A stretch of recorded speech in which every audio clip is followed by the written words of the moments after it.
नमस्कार विद्यार्थी मित्रांनो, मी ऑफिसर एज्युकेशन चॅनलमध्ये तुम्हा सर्वांचं स्वागत आहे। पुन्हा एकदा आता आपण स्टार्ट करतोय रिव्हिजन नंबर 4। हे चौथं लेक्चर आहे रिव्हिजन मधलं। आशा करतो की तुम्हाला हे लेक्चर युजफुल वाटतंय, इम्पॉर्टंट वाटतंय। चला वेळ न दवडता आता आपण सुरुवात करूया रिव्हिजन नंबर 4 ला। बघा तुमच्या पुढे क्वेश्चन आन्सरिंग स्वरूपात येणार आहे हे लेक्चर। याच्यामध्ये तुम्हाला क्वेश्चन्स येतील, तुम्ही पॉज करा, त्याचा आन्सर द्या आणि त्यानंतर मग तुम्ही याचं एक्सप्लेनेशन बघा। बघा पहिला क्वेश्चन काय, गीता गोपीनाथ यांच्याबद्दल योग्य विधाने ओळखा। तर आता इथे गीता गोपीनाथ यांच्याविषयी विचारलेलं आहे, आपण ही न्यूज घेतलेलीच आहे। तर बघा, आंतरराष्ट्रीय नाणेनिधी म्हणजेच IMF मध्ये मुख्य अर्थतज्ञ म्हणून त्यांची नेमणूक झाली आहे। ओके, 1 जानेवारी पासून त्या या पदावरती रुजू झालेले आहेत, म्हणजेच फर्स्ट स्टेटमेंट आहे ते बरोबर आहे। रघुराम राजन यांच्यानंतर हे पद भूषवणारे त्या दुसऱ्या भारतीय आहेत, दुसऱ्या भारतीय आहेत। ओके, म्हणजे हे पण जे आहे ते स्टेटमेंट बरोबर आहेत। पहिल्या महिला आहेत आणि दुसऱ्या भारतीय आहेत। ओके, पहिली महिला आहे हे पण तुम्हाला लक्षात ठेवायचं आहे। ओके, तर मग याचंच काय, दोन्ही योग्य, अ ब दोन्ही योग्य। तर आता इथं IMF आलेलं आहे, तर तुम्हाला IMF चा फुल फॉर्म सुद्धा माहित असणं गरजेचं आहे। इंटरनॅशनल मॉनिटरी फंड, ज्याची की स्थापना झालेली होती 1945 ला।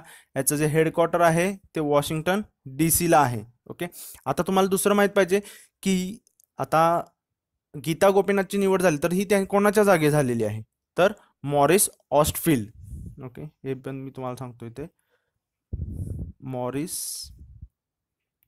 ऑस्टफिल्ड। ओके, तर यांच्या जागी त्यांची नेमणूक झालेली आहे आणि रघुराम राजन नंतर या दुसऱ्या आहेत। आणि रघुराम राजन भारताचे कितवे गव्हर्नर होते, तर 23वे होते। हे पण जस्ट तुम्ही नोट करून ठेवा। आता तुम्ही RBIच्या रिलेटेड ज्या ज्या न्यूज आहेत त्या सुद्धा तुम्ही इथे रिवाइज करणं अपेक्षित आहे। ओके, आता तुमच्यासाठी एक क्वेश्चन आहे, तुम्ही त्याचा आन्सर कमेंट बॉक्समध्ये मेन्शन करा। आपण ऑलरेडी घेतलेलाच क्वेश्चन आहे। पब्लिक क्रेडिट रजिस्ट्रीची स्थापना RBIने केली, तर ती कोणाच्या समितीच्या शिफारशीनुसार केलेली आहे। ओके, हे तुम्हाला कमेंट बॉक्समध्ये मेन्शन करायचं आहे। बघू पुढचा क्वेश्चन, गगनयान मिशन बाबत योग्य विधाने निवडा। तर बघा फर्स्ट स्टेटमेंट काय आहे, भारताची पहिली स्वदेशी मानवी अवकाश मोहीम आहे। तर बरोबर आहे, पहिली मोहीम आहे स्वदेशी मानवी अवकाश मोहीम, म्हणजेच फर्स्ट स्टेटमेंट बरोबर आहे। भारताची पहिली स्वदेशी मानवी अवकाश मोहीम, नाव असं पण तुम्हाला विचारलं जाऊ शकतं, त्याचं नाव काय, तर तुम्हाला हे नाव लक्षात ठेवायचं, गगनयान। आणि मिशन यशस्वी झाल्यास भारत मानव अंतराळात पाठवणारा चौथा देश ठरेल। यस, चौथा देश ठरणार आहे। याच्या आधी कोणकोणते आहेत, अमेरिका, ओके, त्यानंतर रशिया आणि चीन। ओके, हे 3 देश आहेत। त्याच्यानंतर तुम्हाला असे विचारलं जाऊ शकतं की खालीलपैकी कोणता देश जो आहे तो मानवी अवकाश मोहीम राबवणारा आहे किंवा राबवलेला आहे, तर त्याच्यामध्ये अमेरिका, रशिया, चीन आणि भारत असू पर्यायामध्ये असेल, किंवा दुसरा एखादा देश दिला जाईल आणि तुम्हाला विचारलं जाईल। आणि ही जी मोहीम आहे ती 2000, म्हणजे याचं जे प्रस्तावित टाइम टेबल आहे ते 2022 पर्यंत आहे। हे इयर पण लक्षात ठेवा, 2022 मध्ये हे जे आहे ते अवकाशात झेपवणार आहे। आणि याच्यामध्ये आता जे आहे त्यांनी कसं एक्सपेक्ट केलेलं आहे की 3 टप्प्यामध्ये करायचं आहे। फर्स्ट जे असणार आहे ते रोबोटच्या साहाय्याने असणार आहे टेस्टिंग, याचं सेकंड रोबोट, आणि तिसरं जे असणार आहे त्यांचं लॉन्च ते ऍक्च्युअल मानव जाणार आहे। आणि याच्यामध्ये सुद्धा 7 जणांना पाठवणार आहेत, त्या 7 मध्ये सुद्धा एक महिला असणार आहे। ओके, बघा इथं जेंडर गॅप इंडेक्स बद्दल तुम्ही इथे हे करू शकता, तुम्हाला इंटरव्ह्यू मध्ये कदाचित विचारलं तर तुम्ही सांगू शकता, जर जेंडर गॅप विषयी विचारलं तर जेंडर गॅप कसा भरून काढला जात आहे किंवा त्याच्या रिलेटेड कशी इम्प्रूव्हमेंट चाललेली आहे, मग तुम्ही सांगू शकता। गगनयान मोहिमेचं सुद्धा तुम्ही ते वर्णन करू शकता की एका महिलेला त्याच्यामध्ये प्राधान्य दिलं जात आहे ते। बघू पुढचा क्वेश्चन, इथे तुम्ही इस्रोच्या ज्या ज्या न्यूज आहेत त्या सुद्धा इथे रिवाइज करणं अपेक्षित आहे।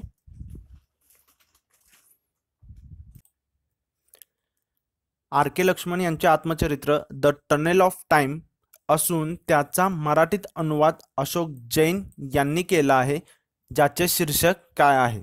ओके, हे असं तुम्हाला विचारलेलं आहे।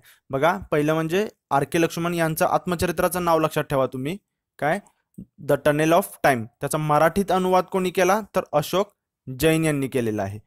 तर मग तुम्हाला त्याचं नाव विचारलेलं आहे। ओके, तर आता इथं तुम्हाला माहित पाहिजे, कारण हा क्वेश्चन घेण्यामागे काय आहे हेतू होता, तर टाइमलेस लक्ष्मण या पुस्तकाचं प्रकाशन केलं होतं नरेंद्र मोदी यांच्या हस्ते झालेलं मुंबईमध्ये। ओके, RK लक्ष्मण व्यंगचित्रकार आहेत। जर तुम्ही मालगुडी डेज लहानपणी जे होते ते पाहिलं असेल तर त्याच्यामधली व्यंगचित्रे त्यांनीच रेखाटलेली होती। ओके. त्यांचं जे फेमस कार्टून होतं त्याचं नाव कॉमन मॅन होतं आणि हे जे कॉमन मॅन होतं ते टाइम्स ऑफ इंडियामध्ये प्रदर्शित करत होते 1951ला. ओके. तर बघा बऱ्यापैकी लोक कॉमन मॅन देऊ शकतात, तर याचं उत्तर काय आहे? पर्याय क्रमांक 2 लक्ष्मण रेषा, जे की त्याचा मराठीत अनुवाद केलेला होता अशोक जैन यांनी आणि त्याचं नाव होतं लक्ष्मण रेषा. आता हे जे आर के लक्ष्मण आहेत त्यांना पद्मभूषण मिळालेलं आहे, पद्मविभूषण मिळालेलं आहे. ओके. आणि रेमन मॅक्सेसे मिळालेला आहे. पद्मभूषण जो आहे तो 1973ला मिळालेला आहे, 2005ला पद्मविभूषण, आणि रेमन मॅक्सेसे मिळाला तो 1984ला मिळाला. रेमन मॅक्सेसे आपण पुरस्काराच्या लेक्चरमध्ये घेतलेलंच आहे. 2018चा कोणाला मिळाला? सोनम वांगचुक आणि भारत वाटवानी. ओके. आणि पहिले जे आहेत ते कोण आहेत? विनोबा भावे, 1958 साली पहिले भारतीय. एवढं जास्त तुम्हाला माहित पाहिजे. त्यांचा मृत्यू जो आहे आर के लक्ष्मण यांचा तो 2015 साली झालेला, वयाच्या 93व्या वर्षी. जन्म होता तो 1921चा आहे. एवढं जास्त तुम्हाला याच्याविषयी माहित पाहिजे. टाइमलेस लक्ष्मण हे सुद्धा लक्षात ठेवा, हे पुस्तक आहे त्यांच्या जीवनावर आधारित. त्याचं प्रकाशन जे होतं ते मुंबईमध्ये झालेलं नरेंद्र मोदी यांच्या हस्ते. एवढं जस्ट या पॉईंटमधून तुम्हाला माहिती मिळणं आवश्यक आहे. बघू पुढे. प्राथमिक अंदाजानुसार 852 कोटी रुपये खर्च असलेल्या कोणत्या युद्धनौकेचे वस्तू संग्रहालयात रूपांतर करण्यास महाराष्ट्र राज्य मंत्रिमंडळाच्या बैठकीत मान्यता मिळाली आहे? ओके. हा क्वेश्चन येऊ शकतो, महाराष्ट्राचा रिलेटेड आहे त्यामुळे. तर याचं उत्तर काय? पर्याय क्रमांक 1 INS विराट. ओके. महाराष्ट्र राज्य मंत्रिमंडळाच्या बैठकीमध्ये याला मान्यता दिलेली आहे आणि याच्यासाठी जो म्हणजे खर्च जो असणार आहे तो प्राथमिक अंदाजानुसार तो 852 कोटी रुपये खर्च आहे आणि हे PPP तत्वावर, पब्लिक प्रायव्हेट तत्वावरती हे जे आहे ते इम्प्लिमेंट केलं जाणार आहे. आणि हे जे असणार आहे ते सिंधुदुर्ग जिल्ह्यातील निवती रॉक जवळील समुद्र किनाऱ्यापासून जवळपास 7 मैल सागरी अंतरावरती हे जे असणार आहे ते बसवलं जाणार आहे, त्याची पायाभरणी केली जाणार आहे. आणि याच्या ठिकाणी काय केलं जाणार आहे? स्काय डायव्हिंग आहे, सेलिंग आहे, यासारखे जे वेगवेगळे जे सागरी खेळ आहेत त्याच्यासाठी ॲडव्हेंचरस गोष्टी आहेत त्या या ठिकाणी होणार आहेत. आणि INS विराट जर सांगायचं झालं तुम्हाला तर 2017मध्ये हे सेवेतून निवृत्त झालेलं आहे. ओके. आणि ह्याचं वजन जे आहे ते 27,800 टन आहे. HMS हर्मिस या नावाने ते ब्रिटिश सेवेमध्ये पहिल्यांदा होतं. त्याच्यानंतर मग ते 1987 मध्ये परत भारतामध्ये ते सेवेत आणलं गेलं. या जहाजाला ग्रँड ओल्ड लेडी किंवा मदर असं सुद्धा म्हटलं जातं. ओके. आणि जवळपास 57 वर्षाच्या सेवेसाठी याचं गिनीज बुकमध्ये सुद्धा नोंद आहे. ओके. 1959च्या दरम्यान ते ब्रिटिश नेव्हीमध्ये होतं, परत 1987ला भारतामध्ये आणलं आणि मग ते भारतामध्ये 2017मध्ये ते निवृत्त झालेलं आहे. एवढं जस्ट तुम्हाला INS विराट विषयी सुद्धा माहीत असणं गरजेचं आहे. तुम्हाला असा नाही क्वेश्चन आला तर INS विराट विषय सुद्धा येऊ शकतो, त्यामुळे हे पण तुम्ही जस्ट सांगितलेलं इन्फॉर्मेशन आहे ती नोट करून ठेवा. बघू पुढचा question. The fire Burns blue history of women's cricket in India. Women's झालेलं आहे ते विमेन्स इन इंडिया. तर बघा हे महिला क्रिकेटच्या रिलेटेड आहे. The fire Burns blue a history of women's cricket in India या पुस्तकाचे लेखक कोण आहेत? ओके. नोव्हेंबरमध्ये जे प्रकाशित झालं ते. तर याचं उत्तर आहे पर्याय क्रमांक 1 करुण्य केशव आणि सिद्धांत फाटक. ओके. हे जस्ट तुम्ही नाव लक्षात ठेवा, कदाचित बुक्स विचारले जातात. आत्ताच आपण टाइमलेस लक्ष्मण बघितलं. अशाच प्रकारे पुस्तकं जे आहेत ते तुम्ही एक लिस्ट बनवून ठेवली पाहिजे की कोणकोणते मेन पुस्तकं आहेत, मग ते इम्पॉर्टन्स किती कोणत्या पुस्तकाला द्यायचं असं तुमच्याजवळ लिस्ट असणं गरजेचं आहे. एक्झामच्या अगोदर ही पूर्ण वेगवेगळे सॉर्टेड असणं गरजेचं आहे. युद्ध सराव आहेत, पुरस्कार आहेत, निधन झालेल्या व्यक्ती आहेत, त्यांच्यामधून आणि तुम्ही इम्पॉर्टंट जे आहेत ते बाजूला काढून ठेवले पाहिजे, कारण ते जास्त त्याच्याविषयी डिटेलमध्ये बघितलं पाहिजे. जरी डेप्थमध्ये क्वेश्चन विचारला तरी तुम्हाला त्याचा आन्सर आलं पाहिजे. त्याच्यासाठी किती प्रोबॅबिलिटी आहे की त्या व्यक्तीबद्दल किंवा त्या पुरस्काराबद्दल विचारलं जाईल हे तुम्हाला गेस करता आलं पाहिजे. बघू पुढे. एकना आंतरराष्ट्रीय क्रिकेट स्टेडियमचे नुकतेच भारतरत्न अटल बिहारी वाजपेयी आंतरराष्ट्रीय क्रिकेट स्टेडियम म्हणून पुनर्नामित करण्यात आले आहे, तर ते कोणत्या शहरात आहे? आणि तुम्हाला इथे पर्याय दिला आहे, तर याचं उत्तर आहे पर्याय क्रमांक 4 लखनौ. ओके. भारतरत्न अटल बिहारी वाजपेयी आंतरराष्ट्रीय क्रिकेट स्टेडियम असं नाव दिलं गेलेलं आहे एकना आंतरराष्ट्रीय क्रिकेट स्टेडियमचं. ओके. उत्तर प्रदेशमधील लखनौ येथे आहे ते. लखनौ कुठे? गोमती नदीच्या किनाऱ्यावरती आहे. असं बऱ्याच ठिकाणची नावं चेंज केले गेले आहेत, त्यांना अटल बिहारी वाजपेयी यांची नावं दिले गेले आहेत. झारखंडमध्ये बऱ्याच ठिकाणांची नावं चेंज केले गेले आहेत. गुजरातमध्ये साबरमती घाट आहे त्याचा अटल घाट केलेला आहे. छत्तीसगडमध्ये नया रायपूर आहे त्याचा अटल नगर केलेला आहे. हे जस्ट तुम्ही नोट करून ठेवा. अटल बिहारी वाजपेयी यांच्याविषयी सुद्धा तुम्हाला विचारलं जाऊ शकतं. 100 रुपयाचं नाणं जारी केलेलं आहे. अटल बिहारी वाजपेयी यांचा जो जन्म आहे 25 डिसेंबर, तो गुड गव्हर्नन्स डे म्हणून साजरा केला जातो. 2014ला नरेंद्र मोदी यांनी हे घोषित केलेलं होतं आणि तो त्यांचा जन्मदिन आहे तो गुड गव्हर्नन्स डे म्हणून साजरा केला जातो. अटल बिहारी वाजपेयी यांच्याविषयी सांगायचं झालं तर ते 3 वेळा PM झालेले आहेत. तर ते 3 वेळा हे तुम्हाला लक्षात ठेवायचं आहे. 3 वेळा कधी कधी. पहिल्यांदा होते ते 13 दिवसाचे होते, नंतर 13 मंथ्सचे झाले आणि नंतर त्यांनी फुल टर्म झाले.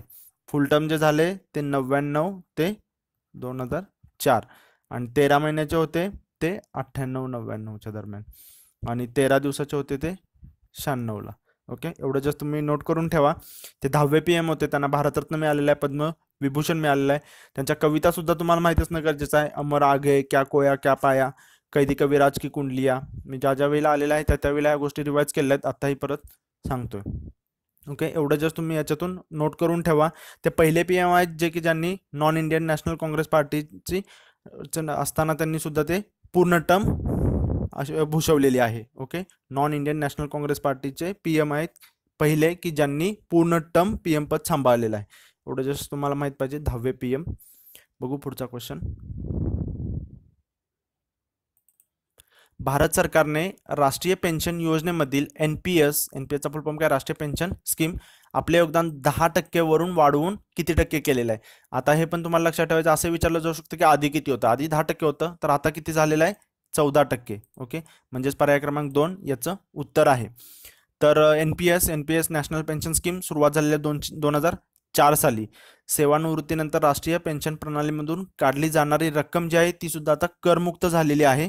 आणि कसं असायचं की याच्यामध्ये जी NPSच्या अंतर्गत जी रक्कम येते ती निवृत्तीच्या वेळेला एकूण जी रक्कम जमा होते त्याच्या 60% जी रक्कम आहे ती काढता येते आणि जी उरलेली 40% रक्कम असते ती ॲज अ पेन्शन योजनेमध्ये जमा केली जाते.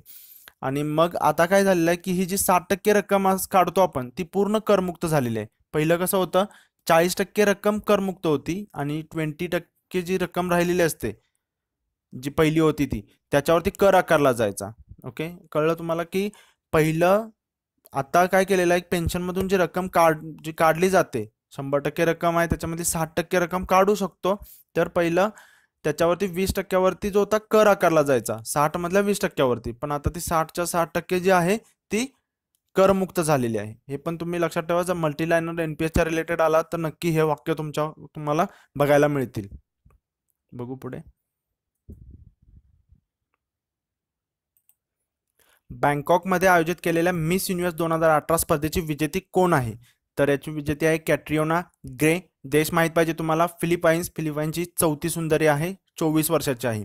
आता हे ठिकाण तर तुम्हाला कळलेच आहे, बँकॉक थायलंड येथे झालेले आहे. मल्टीलायनर क्वेश्चन आला तरी तुम्हाला ठिकाण माहीत पाहिजे, बँकॉक थायलंड. आणि विजेती कोण आहे, कॅट्रियोना ग्रे, फिलिपाईन्सची 4थी सुंदरी आहे. ओके, 4थी. फिलिपाईन्सनी आधी सुद्धा 1969, 73 आणि 2015 मध्ये हा किताब जिंकलेला आहे. आणि मागच्या वर्षी सुद्धा माहीत पाहिजे, डेमी नेल्स ही मागच्या वर्षीची आहे. ही जी होती ही 67वी एडिशन होती याची मिस युनिव्हर्सची. हे पण जस्ट लक्षात ठेवा, 67वी होती. 1952ला स्टार्ट आहे याचा. ओके, त्याच्यानंतर तुम्हाला माहीत पाहिजे भारताचं प्रतिनिधित्व कोणी केलं, तर ते नेहा चुत्समाने ओके यांनी केला. उपविजेती सुद्धा माहीत पाहिजे, दक्षिण आफ्रिकेची टॅमरिन ग्रीन. एवढं जस्ट तुम्हाला याच्याविषयी माहीत पाहिजे. आणि याच्यामध्ये एक विशेष होता, हा क्वेश्चन इन्क्लूड करण्यामागे होतं की पहिल्यांदा इतिहासामध्ये पहिल्यांदाच एका ट्रान्सजेंडर सौंदर्यवतीने याच्यामध्ये भाग घेतलेला. तर ती कोणत्या देशाची होती हे सुद्धा माहीत पाहिजे, स्पेनची होती. तिचं नाव Angelina Ponce. Okay, by the way ती टॉप 20मध्ये आली नाही, पण तुम्हाला हे जस्ट माहीत पाहिजे कारण हे पहिल्यांदाच झालेलं आहे. भारताचे विजेता सुष्मिता सेन, लारा दत्ता. एवढं जस्ट विशेष काय असेल तर तुम्ही ते पॉइंट आउट केलं पाहिजे इथं. बघू पुढे. जागतिक कीर्तीचे खेळाडू घडवणारे आणि पद्मश्री द्रोणाचार्य पुरस्कार प्राप्त क्रिकेट प्रशिक्षक रमाकांत आचरेकर यांचे निधन झाले, ते किती वर्षाचे होते. तर याचं उत्तर आहे पर्याय क्रमांक 1, 87 वर्ष. तर बघा, सचिन तेंडुलकरचे हे कोच होते. बऱ्याच क्रिकेटपटूंना त्यांनी कोचिंग केलेलं आहे. मुंबईमध्ये जे आहे ते शिवाजी पार्कमध्ये हे कोचिंग करणे त्यांचं फेमस होतं. ओके, तर जस्ट लक्षात ठेवा की त्यांचं वय विचारलं जाऊ शकतं कदाचित, त्यामुळे हा क्वेश्चन इन्क्लूड केला. बघू पुढे. मुष्टियोद्धा MC मेरी कॉम हिने महिला विश्व मुष्टियुद्ध अजिंक्यपद स्पर्धेत कितव्यांदा सुवर्णपदक मिळवले? ओके, तर याचं उत्तर काय आहे? पर्याय क्रमांक 3 6. तर तुम्हाला माहित पाहिजे वर्ल्ड चॅम्पियनशिप जी आहे त्याची सुरुवात जी आहे ती 2001 पासून झालेली आहे. ओके, महिला याची 2001 पासून झालेली आहे. या फर्स्ट जे होतं त्याच्यामध्ये तिला सिल्वर मेडल होतं. ओके, त्यानंतरचे जेवढे झालेले आहेत म्हणजे टोटल हे आतापर्यंत 7 झालेले आहेत आणि 7च्या 7 मध्ये पदक मिळवणारी मेरी कॉम पहिली जी महिला आहे. ओके, आणि बाकीचे जे आहेत म्हणजे एकला सिल्वर सोडलं तर बाकी सगळ्या 6 मध्ये तिला सुवर्ण आहे. ओके, असं तुम्ही हे नोट करून ठेवा. असंही विचारलं जाऊ शकतं की वर्ल्ड चॅम्पियनशिपमध्ये 7वी एडिशनमध्ये पदक मिळवणारी महिला कोण आहे? तर ती एकमेव महिला आहे MC मेरी कॉम. आता MC मेरी कॉमचं सांगायचं आणि विशेष म्हणजे काय की 2006 साली भारतामध्ये झालेली आयोजित ही आणि 2018 साली भारतामध्ये आयोजित झाली, म्हणजे 2 वेळा आतापर्यंत ती भारतात आयोजित झालेली आहे. ओके, एवढं जस्ट तुम्हाला माहीत पाहिजे. आणि MC मेरी कॉमचं जर अजून सांगायचं झालं तर 2018चे जे चॅम्पियनशिप होती त्याची ब्रँड अँबॅसेडर सुद्धा तीच होती. चुंगमीजांग मेरी कॉम हमल्टे हे तिचं नाव आहे, फ्रॉम मणिपूर. निकनेम काय आहे तिचं? मॅग्निफिसंट मेरी. 2012च्या ऑलिम्पिकमध्ये, लंडन ऑलिम्पिकमध्ये ब्रॉन्झ मेडल आहे तिला. BSNLचे ब्रँड अँबॅसेडर म्हणून सुद्धा नियुक्त केले गेले. तुम्ही बसेस वगैरे बघत असाल तर त्याच्यावर पिक सुद्धा कधी कधी तुम्ही पाहिला असेल. 2016 पासून ती राज्यसभा मेंबर आहे 2022 पर्यंत. 2017ला तिला नॅशनल बॉक्सिंगचे ऑब्झर्वर म्हणून सुद्धा नेमणूक केलेली आहे. पद्मश्री, पद्मभूषण, अर्जुन पुरस्कार, राजीव गांधी खेलरत्न पुरस्कार सुद्धा मिळालेला आहे. 2014ला त्याच्या जीवनावरती पिक्चर आलेला होता. ओमंग कुमार हे त्याचे डायरेक्टर होते. एवढं तुम्हाला मेरी कॉम विषयी माहिती असणं गरजेचं आहे. ओके, आशा करतो मित्रांनो तुम्हाला हे लेक्चर युजफुल वाटलं असेल, इम्पॉर्टंट वाटलं असेल. भेटू पुढच्या लेक्चरमध्ये. तोपर्यंत धन्यवाद.